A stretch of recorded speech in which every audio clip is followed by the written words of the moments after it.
reputable online shop that they can go to. And that was my focus, was to sell graded comics only. I wasn't going to deal in new comics. I wasn't going to deal in back issues. There's just too much going on there. But with the graded comic scene, you can actually control your inventory. Your prices are a little more fixed.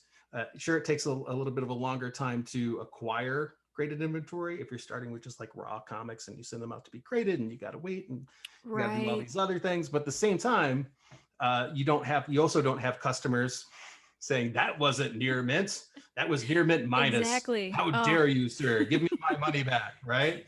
That was a 9, not a 9.2. $50. Oh, exactly. Yeah, I'm sure you've been there yourself. So that just gave me a little bit more flexibility there, and really just started building up, the shop. And I'm not trying to toot my own horn here, but if you search on Google for like graded comics for sale or graded comics or just graded comics or comic books for sale, you will find the certified comic shop within the first, second, third, fourth, or fifth organic results for those searches.